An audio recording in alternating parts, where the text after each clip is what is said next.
Does your furry friend take over your bed every night? It's time to reclaim your space while giving them the comfort they deserve with the coldest, cozy dog bed. Don't wait. Check out the link in the video description to buy now on Amazon. The one small step for man and one giant leap for mankind on the moon has hit a major milestone. Today marks the 55th anniversary of the epic Apollo 11 moon landing, which saw Neil Armstrong become the first human to walk on the lunar surface.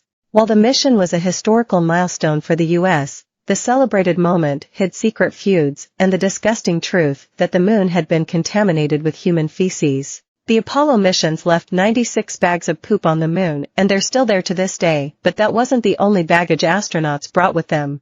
The Saturn V rocket took off at 9:32 a.m. Eastern Time from Kennedy Space Center in Florida on about 5 years after former President John F. Kennedy delivered a 46-minute speech that took America into space. Space is open to us now, and our eagerness to share its meaning is not governed by the efforts of others, the late president said while standing behind the lectern during a joint session of Congress on May 25, 1961. We go into space because whatever mankind must undertake, free men must fully share, the late president said while standing behind the lectern during a joint session of Congress. First, I believe that this nation should commit itself to achieving the goal, before this decade is out, of landing a man on the moon and returning him safely to the Earth. The Apollo 11 crew included 38-year-old Commander Armstrong, 39-year-old Edwin Buzz Aldrin, the pilot of Eagle and former test pilot 38-year-old Michael Collins, whose job was to navigate and stay on board the command module. The men strapped in the service module Columbia, which also carried the Eagle lunar module that would take Armstrong and Aldrin to the lunar surface on July 20, 1969. Armstrong was first to step out of Eagle, followed by Aldrin, but what many people may not know is that mission drove a wedge between the men. NASA chose Armstrong to make the famous step, but months leading up to the launch, Aldrin was convinced the honor would be his. George E. Mueller, NASA's associate administrator for manned spaceflight at the time, told several people and some members of the press that Aldrin would be the one to make the first footprint. But as the launch grew closer, the narrative shifted. Rumors that Armstrong, not Aldrin, would be the first man on the moon began to spread. NASA knew that whoever it chose to be the first man down the ladder of Apollo 11 would become an instant celebrity. The decision ultimately came down to personality differences between Armstrong and Aldrin. They needed someone confident and collected, with no ego, like Armstrong.